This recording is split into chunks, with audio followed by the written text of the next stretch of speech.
Salut les kids, c'est le cinéma des potes et cette semaine qu'est-ce qu'on va voir avec l'équipe? On va voir Mad Mel au cinéma, et oui, Mel Gibson est de retour après 10 ans, l'ange déchu d'Hollywood. On va voir ce que ça donne, on va voir avec l'équipe pourquoi on a choisi ce film, mais avant ça je vous parle juste d'une petite chose.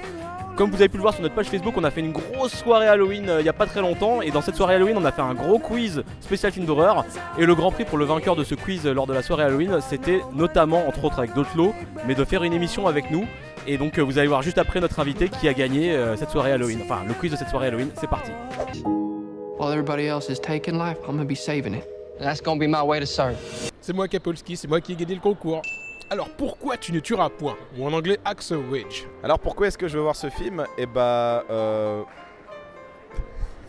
viens surtout voir ce film parce que j'aime beaucoup Mel Gibson. Alors moi c'est très simple, ça tient en deux raisons. Première raison qui n'est pas la raison principale, c'est que je suis un grand fan de films de guerre. Alors je dis bien je suis un fan de films de guerre et pas un fan de guerre, parce que la guerre c'est nul les enfants, c'est de la merde. Bien sûr j'aime le cinéma de guerre et donc j'ai envie de voir si ça va changer un petit peu des trucs qui ont été faits avant ou si ça allait être lambda. Tous les gros réalisateurs, peut-être pas tous mais en tout cas beaucoup de gros réalisateurs s'y sont frités. Kubrick avec Full Metal Jacket, voilà, Spielberg avec Tout ça d'Ariane, je vais pas tous les faire. C'est quand même généralement des films qui nous font comprendre que la guerre c'est pas bien. Voilà. Je trouve que justement prendre à contre-pied la guerre de cette manière, c'est assez intéressant comme sujet quoi. Je sais que c'est un film de guerre, j'ai essayé d'en savoir le moins possible. C'est un peu Maximus, il est toujours énervé parce que toujours Thundergeek, faut que tu te renseignes un peu sur les films qu'on va voir. Mais moi j'aime pas parce que maintenant les bandes annonces ça spoil tout. Private Doss, you are free to run into the hellfire of battle without a single weapon to protect yourself.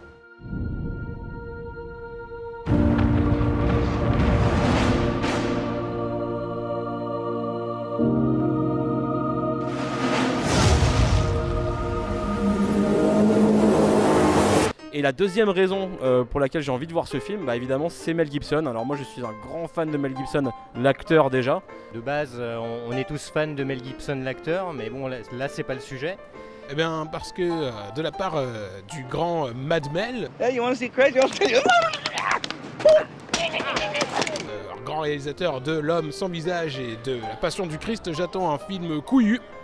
Justement hors des exigences hollywoodiennes. Alors que le personnage, dans tout ce qu'il a fait justement, quand il était acteur ou quoi, il a toujours été dans une certaine violence, mais pas assumée de la même manière en fait, très américaine. Et donc je suis hyper intéressé 10 ans après de voir si effectivement la magie est toujours là. Parce que quand je l'ai vu en tant qu'acteur dans Bloodfather, je me suis dit mais ouais, le mec est toujours là, le mec est toujours un génie. Je peux pas dire que je veux voir ce film parce que j'aime Mel Gibson, parce que j'ai jamais vu aucun film de réalisation de Mel Gibson. À chaque fois en fait il prend des paris qui se prennent pas dans le cinéma américain. Tous degrés de violence, rapport fascinant à la religion, martyr, enfin... voilà quoi, Mel est un homme torturé.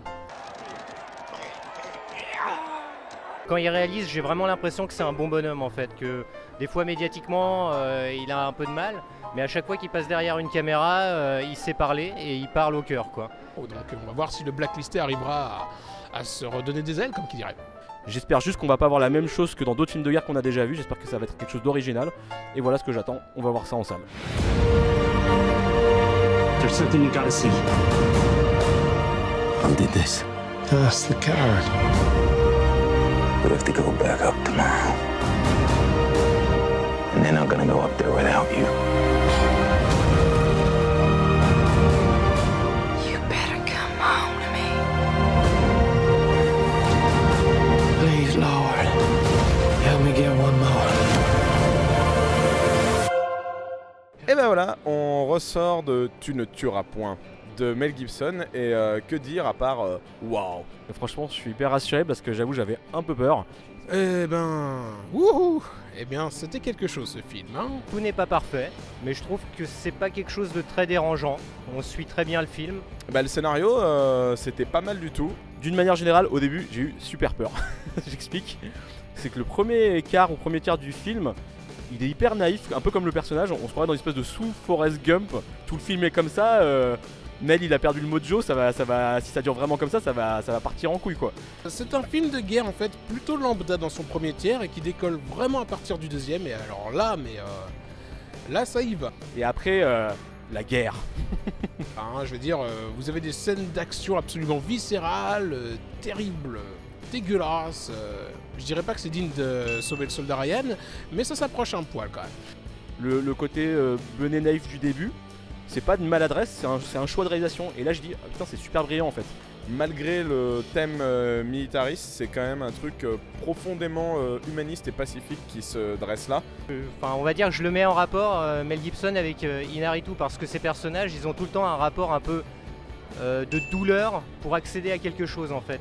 C'est super brillant parce que ça t'amène toi en tant que spectateur dans une espèce de cheminement avec le personnage qui est hyper sympa. On essaye de comprendre justement ce point de vue pendant le film, du fait de ne pas prendre une arme sur enfin d'aller à la guerre sans armes.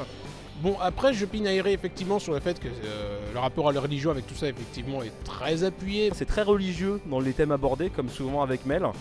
Mais là, c'est pas trop maladroit en fait, ça sert le film, il y a un vrai parti pris mais qui est pas malsain par rapport à ça. Et plus on avance dans le film, plus il y a une maîtrise, il y a une tenue, il y a un message, les plans sont léchés. Je dirais qu'il y a des petits moments de longueur, rien de très grave.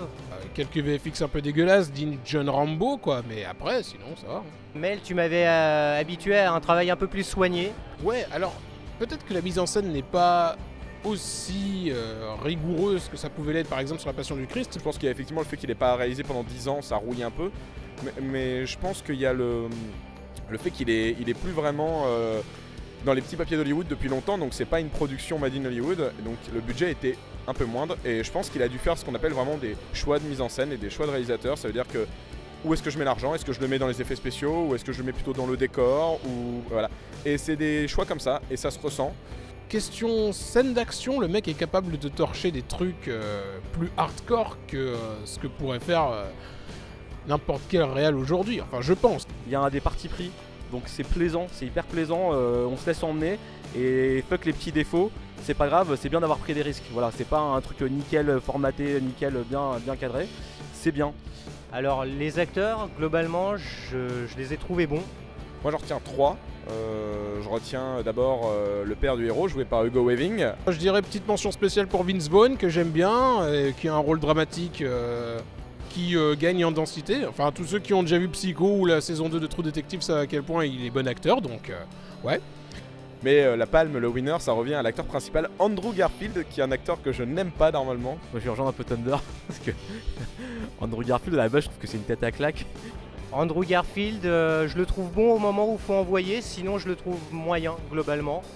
Non, Andrew Garfield, ça va. Vraiment une tête de couillon, je trouve toujours, mais il s'en sort bien dans ce rôle. En plus, il feint l'accent comme ça, hillbilly, donc c'est assez rigolo de l'entendre. Il sait feindre l'accent de paysan, comme ça, c'est assez rigolo. Non, mais il s'en sort très bien. Il s'en sort très bien. Je me suis dit, putain, ça va être une espèce de nouveau Forrest Gump et tout, et plus le film avance, et plus j'étais bouche bée par son jeu, vraiment, qui est très, très juste. On s'attache rapidement à certains personnages secondaires, mais peut-être pas assez, alors que c'est une troupe militaire, et qu'on aurait peut-être voulu ressentir ce rapport fraternel entre tous, voilà. Donc au final, c'est un film imparfait, mais c'est dans son imperfection, je trouve qu'on y trouve toute la générosité que le film veut nous donner. Je rejoins encore Thunder, j'ai l'impression de paraphraser Thunder, mais Thunder est tellement génial. Je suis son plus grand fan, Thunder, je suis son plus grand fan. Voilà, Thunder est en train de cadrer derrière. Comme lui, je pense que le mot pour ce film, c'est juste, et c'est la justesse. Et c'est aussi, il y a eu beaucoup de choses écrites à ce sujet, sur ce film. Est-ce que c'était la rédemption de Mel Gibson? Est-ce que c'était le retour de Mel Gibson? Pour moi, oui. J'attends le prochain film dans 1 ou 2 ans, j'espère. Où il va nous ressortir une belle histoire, qui est entertainer et qui parle avec le cœur. Et là, je pense qu'il aura retrouvé le niveau Mel Gibson à l'ancienne. Ben, très franchement, si vous avez envie de voir un bon film de guerre qui défouraille, viscéral, dingue, avec un pitch pas possible, franchement, je vous dis, allez le voir. Hein. Ce film, moi, je lui accorde une note vraiment à 7 sur 10. Hein. Vraiment, ce film ne mérite pas la note des cadres. Hein. Vraiment, un gros 7 sur 10. Allez, 7,5. 7, non, allez, non, 7, faut pas exagérer. 7. Je suis hyper content de l'avoir vu, j'ai envie de le revoir. Donc très bien pour moi. Je lui mets un bon 8 sur 10. Un 8,5, moi je pense. Ouais, un bon 8,5. Donc Mel, pas mal du tout. Pas mal, Mel.